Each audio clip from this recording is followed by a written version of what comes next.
Hi guys, Kayla here with Dox Design.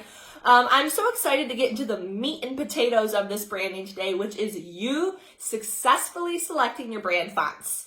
We kind of set up this training this month a little different because we didn't want to super overwhelm you guys because fonts, there's a lot there. So yesterday we kind of talked about the history of typography and the different font categories so you guys can start to understand where fonts fall into. And we're going to talk about today how we can take those categories and pick fonts to get them to work together. So I challenged you guys yesterday to evaluate your brand. So what you should have done is you should have looked at your packaging, your social media, your print design, your signage, your website, and written down all the different fonts you're using. You could have one font you're using everywhere. You could have 20 fonts you're using everywhere. Today, what we're going to do is we're going to narrow that down to 3. And we're going to talk about the formula that we use for our very own clients to successfully pick their brand typography. Okay. Let's get started.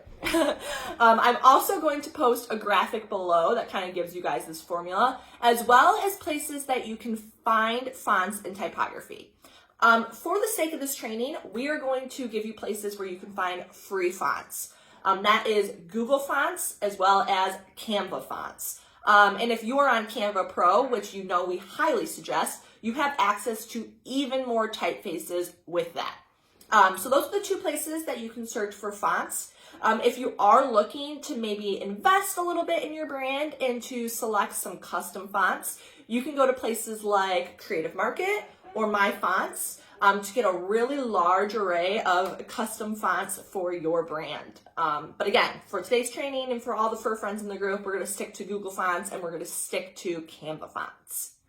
So, how do we pick fonts for our brand? We're going to start with the first and most important one, which is your headline font. So when you are doing a headline on your website banner, when you are doing a quote and you're kind of using 2 different fonts to get them to go together, the bigger one, the top one, that is the headline. For your business card, the biggest thing that you want to draw attention to, so maybe your name and position, this is your headline font. This is the font that is more personalized, that has a bit more characteristic, that helps your brand stand out.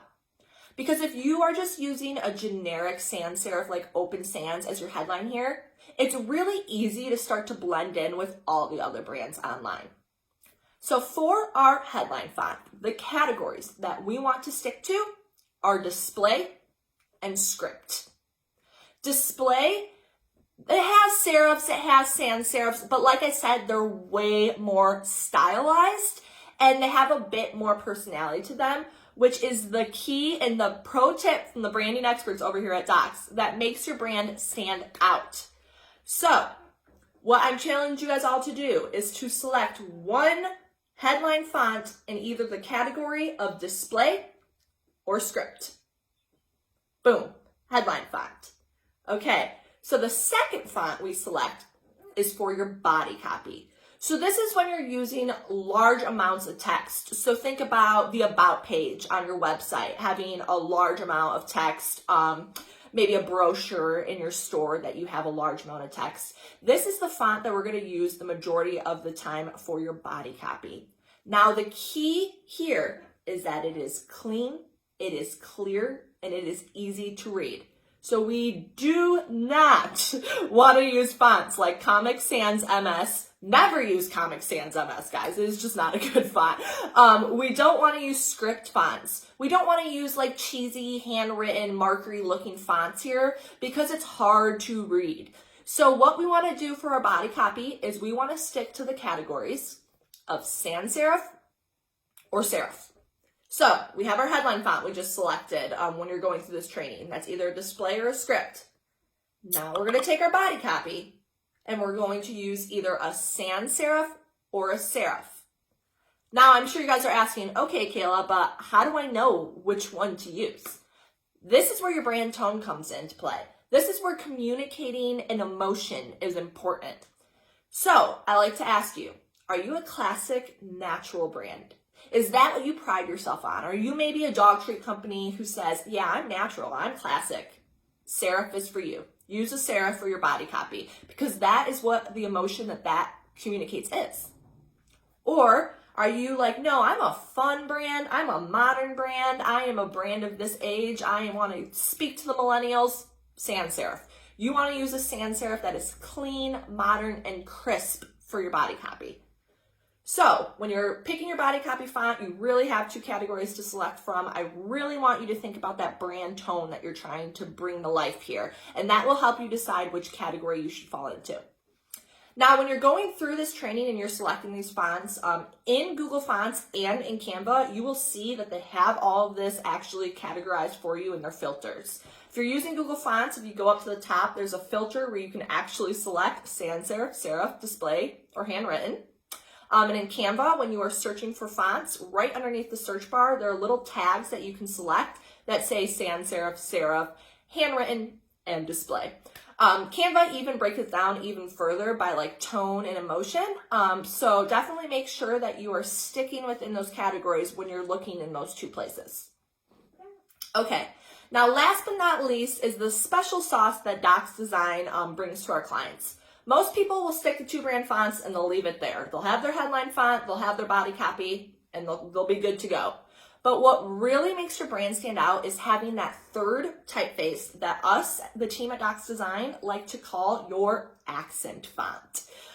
So your accent font is what is used very sparingly to call attention to certain things. So if you are creating a social media graphic and you want to bring attention to a percentage you have off or a sale you're running, or maybe you have a fun website banner you're creating and you want some sort of secondary font at the bottom, having a third font in your back pocket helps keep things fresh and exciting and not having it all blend together, but it still keeps you on brand, which is so important.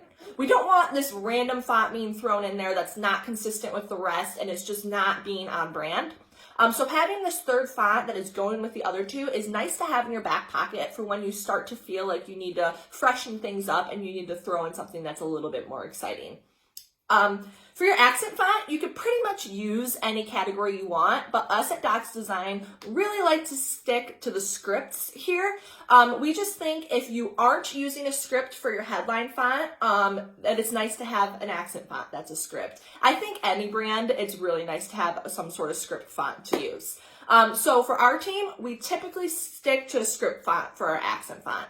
But if you have selected a script font as your headline, I would try to pick something that you haven't used before, but that is going with the rest of the fonts that you have selected. So again, keeping that brand tone in mind is really important. So really that accent font is just a supplementary category that you haven't selected for the other two. So for your headline, you're using a really funky display font, and then you have a sans serif as your body. Use a script for your accent. But if you're using a script font as your headline, you're using a serif as your body copy, try to find a really bold sans serif that you can use as your accent font. The key here is to make sure you're using at least 3 of the font categories together and making sure that they all look like they go together and that they're on brand. Okay, guys, so as I mentioned, I'm going to post a graphic below to kind of help you guys out so you can see where you can be looking for fonts. Again, we're going to stick to Google Font and we're going to stick to Canva, as well as the different type of typefaces that you should be selecting for your brand. So your headline, your body, and your accent.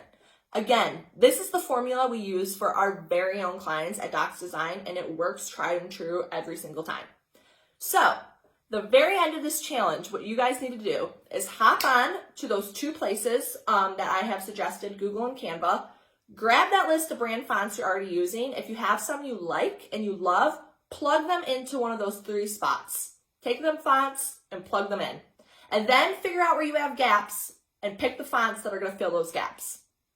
If you're a new brand and you're looking to completely redo your typography, yay! You have a clean slate. So go ahead and kind of follow this training and follow this formula to fill in those 3 spots completely from scratch, but making sure that they make sense for your brand and that they're communicating the tone and communicating what your brand stands for to your audience. Because after all, like I said yesterday, the point of typography is to communicate. So we want to make sure we're communicating the right thing to your audience.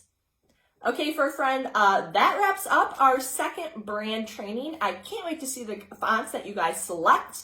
As always, you can post them below. I can give you feedback. If you have questions, ask them.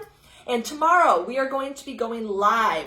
When we go live, we are going to be answering any questions you guys have live, talking a little bit more about fonts, and a little bit more in depth about some of the training that we did, as well as picking one of our winners to win access to our course, which, if you ask, last month's winner is so valuable. It goes way more in depth of all these trainings that we've been doing and helps you build your own brand from scratch in a successful way, as well as gives you access to all the templates created by our team. We actually went ahead and did font pairings, color palettes, icons, you name it. So one of you is going to get that course for free just because you're participating in this challenge, because you've invited a friend, and because you tagged the friend below. So stay tuned tomorrow. I can't wait to see what you guys are creating this month. And as always, thanks, fur friends.